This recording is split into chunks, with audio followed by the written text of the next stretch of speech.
showtime. And, So there was you no... may be, in fact, the only guy that could There be... was no intercourse. There was no intercourse. Whoa. It was all you'd tape up the girls, and you'd put a cock sock on the guys. And that was their option. So there was no penetration at all. And it was really awkward, absolutely. And I was the guy that had to do it. I was the dude that held up the cock sock or the moleskin or the Band-Aid and said, here, you want to cover your pussy with this or with this? And if the guy couldn't put the cock sock on right, the director would be looking at me like, what's this guy's problem? Go fix that. And everybody knew I was straight on the set, so it was a big joke. It's like, Bubba's got to go look at this guy's dick. Wow. I was not expecting that tonight. Question, two-parter. I can't believe he was actually... He was, when I said... No, I was a costume designer. I was actually a union, CDG, IATSE, freaking costume. I know. I was right in the middle of everybody. I had all the old ladies that hated everybody and miserable about life, and it was just a hobby for them. And then I had all the really serious, effeminate guys that really, really cared about their job, and I was just the dude that got it done. That's why directors hired me. They were like, we asked Bubba to change the shirt. He doesn't give us any problem. He says, okay, no problem. He doesn't say, I planned this shirt for 6 months and you're changing it on me. I was like, okay, no problem. I don't give a shit. This is your vision. Guy can put on a cock sock with the best. Yeah, exactly. My friend, I don't think I've ever told anybody this on a podcast before. This is a first. Well, first for that me. just that's our trailer for this episode. I don't think anybody knows I was actually a costume designer for 10 years. Can I add that if you invite me to your party, I'll show up with guests unannounced, but I guarantee they're going to be interesting people. So, I mean, I'm not going to lie. When you didn't tell me who it was, I was like, this could be anybody. This is so much better than I ever could have imagined. So how did you go from costume designer to the man that created one of the largest recognizable cannabis ideas and concepts in the world? I started growing weed when I think I was 13. I was popping seeds in my backyard. My dad would weed whack them down, and then I'd get smart, and I got over the fence behind where there was woods, and I started growing back there. And that's the Delaware. No, this is actually Florida. Oh, okay, yeah. Just kidding. Yeah, so this is Florida, and I never really got great crops out of there. No. You always had deer or rabbits or something fucking up your crops. But it was still a hobby, and I liked to do it. And I did take agriculture class. I was a FFA, Future Farmer of America, believe it or not. So I always loved to grow. I didn't really hone my skills till I got to college, and then I moved in with my buddy Kelly. And shout out Kelly. Yeah, no, he don't want that. He doesn't want that shout out. But what's up, brother? He's like, don't say my last name. But he taught me actually how to grow indoors properly. We had a separate bedroom that I put a carpet on the front of the door, so it looked like it was not even existent. And it was behind the couch, so you had to jump over the couch, pull the carpet out, and get into the room.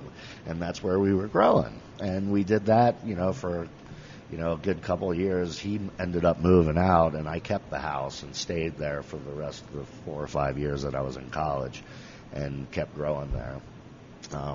Yeah, I had the best weed in college. Everybody, Yeah, so you were the guy, I would text and be like, hey, I'm coming over. Yeah.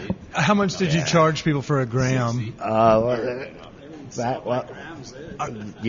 was 60 and eighth. Yeah, it was 60 and eighth days. I didn't really jack up the prices till I got to L.A. So after college, I moved to L.A., and me and Josh D we're growing it. The D stands for Dick Sleeve. No, Josh D. Met on set. Josh Del Rosa. He's out there, maybe listening or will be. I'll send him a text. My apologies about that. Yeah, he should. he's my like, brother. Where's this asshole? He's still my brother. Always will be. And so him and I started growing in Silver Lake, California, and that's where the Bubba and the OG ended up crossing and becoming the Bubba Kush. So Cypress Hill, well, Be Real and Kenji, I used to sell weed to those guys, and they found the seed, the first seeds, and that's really what became the Bubba Kush was, yeah. And then I went to L.A., or while I was in L.A., I had to have a job that I could be taxed on and look like I was doing something. So I fell in the film industry. It was flexible. I was in Newport Beach originally for like a year, and I was a private clothier with my older brother's company. So I learned how to style people, and it was just like, what can I do in the film industry that I don't have to show up 9 to 5 every day and make phone calls or this and that. So the film industry was perfect. Yeah. I mean, I couldn't agree more. And just when I thought we had, like, no offense, JOLT story is really fucking cool. And then Gene just comes in and squashes them. Gene's way more interesting. You gave him a run for his money right when I just was making a joke about, I mean, it just started, that was a crazy story. But yeah, and now you're in cannabis. And so, we've all kind of we all wear different hats, but it seems that y'all have all worn multiple hats through y'all's tenure. But one thing that's all been common is that y'all kind of done what you liked. Or, you've been able to find something that you like to do while maintaining a day job, which gives me a little bit of affirmation, Chris, that smoking pot and eating food and talking to guests may have a place for us in the future. One of these days. Yeah. One of these days. So real quick though, do you still work in, like, what's your role in cannabis right now? Right now I'm doing a lot of licensing deals, and also developing the cannabis line of the brand. So I'm doing collaboration deals with companies like DabX. You don't have video, but yeah, it's we'll get some video and I'll post that on the page. It's it was created by the guys that did all of G-Pen stuff, and he wanted to do his own line, and we did a collaboration. And I'm doing deals, setting up licensing deals across the country for the cannabis with I'll have one main partner. We have a full line of Bubba Kush crosses and OG crosses, so that'll be the bulk of the line. It'll be Bubba Kush and OG crosses, along with, of course, this occasional release of Bubba Kush and OG, just to keep it alive. So, question, this may be dumb. So, is like, I know those like are types of weed strains, but like, is that also a brand, Bubba Kush, like, or Bubba Kush brand is a licensed trademark. It's similar to like Lemon Tree, which is okay. I wasn't clear on that, but like, people can still sell weed and call it Bubba Kush. Well, I was lucky enough. Yeah, well, there does become a point where it's public domain. I was fortunate enough to trademark my name because I proved to the USPTO that I wasn't a strain of weed. I'm a person, Bubba Kush. I wrote articles, dating back to 2012, 11. So does your lawyer get really busy just sending out C&Ds all the time? It's coming. So we have a couple more months before but we don't want to talk about it. I don't want to some... make anybody nervous. I don't want anybody preventing my wrath. Just kidding, guys. I appreciate everybody that's helped promote my name. I used to get really pissed off when I'd see everybody making money off OG Kush or Bubba Kush, and I'm not getting a dime off it. People are naming their stores Kush. People are naming their magazines Kush. Anything you can name Kush, from your dog to a sneaker store, has been called Kush, and I should be really pissed off about it. But at the end of the day, it was free publicity. That's how I'm kind of looking at it. That's a really positive outlook, as well as, I guess when you are technically like the Kleenex is to the cotton swab for your ear. Because when Band-Aid. those are proprietary names that obviously you're like, well, God damn it. Fuck! Everything's a Kleenex now, You're adhesive like, strip. Son of a bitch. Yeah. It sucks, but that's life, I suppose. We don't know. Our lawyer has not been as busy C&D and stoned appetite as much as you may think.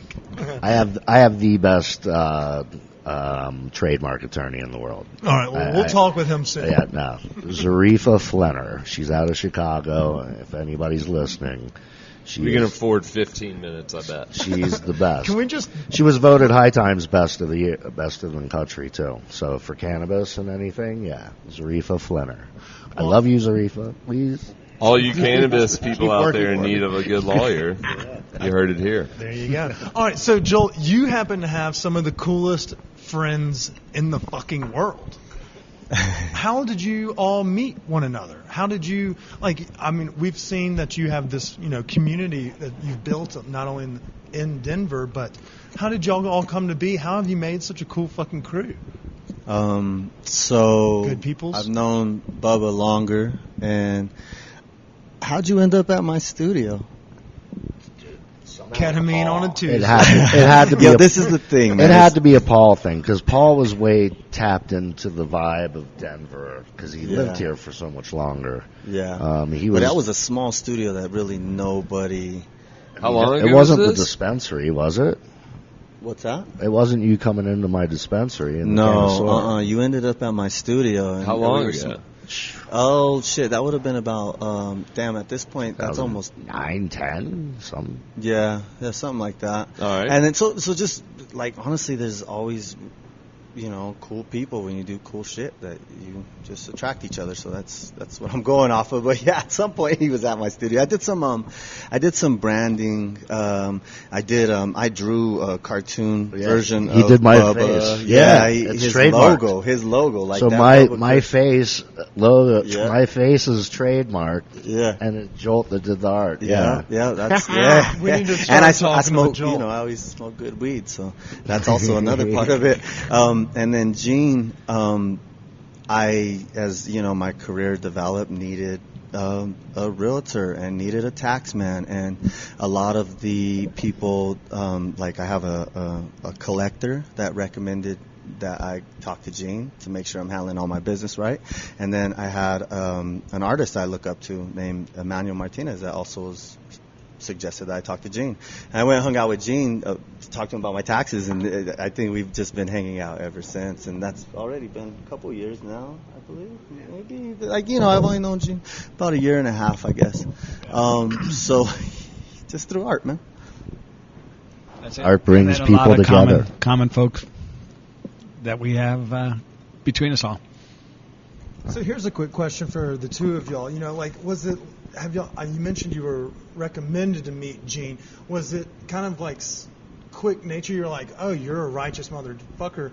Let's kind of like, oh, you're a creative as well, and so y'all kind of just like gelled in that instance. Because like you mentioned, Jolt's art is around the wall. Y'all are both heavily entrenched in kind of keeping northern Denver and parts of Denver, or all of Denver, true to themselves.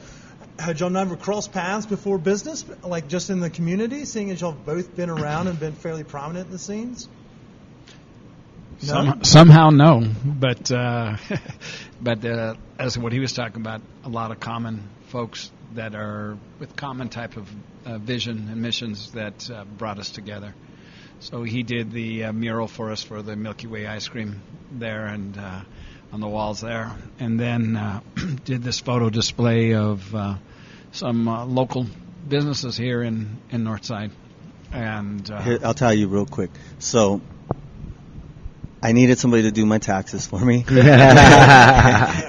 honestly, dude, and I haven't always handled my business right, and I needed somebody to get me right, and people that were Chicano elders from the movement and understand that, what I represent too, sent me to Gene. I traded him for a commercial mural, and then the opportunity presented itself to do some fine art in here. And he wanted a mural up there. But instead of doing the mural, I wanted to do a collection of photos that were taken by North Denver natives in North Denver celebrating the culture of the community. And then seeing what Gene's vision for this place is coincides with what I like to do with cultural curation and bringing people together and, you know, kind of playing my role in all of that. So he's been able to present a lot of opportunities for me and then, you know, hopefully vice versa. And we, just today even, he helped me to, can I speak on that? Sure. Sell some land to the city of Denver that I own to make a park in Globeville.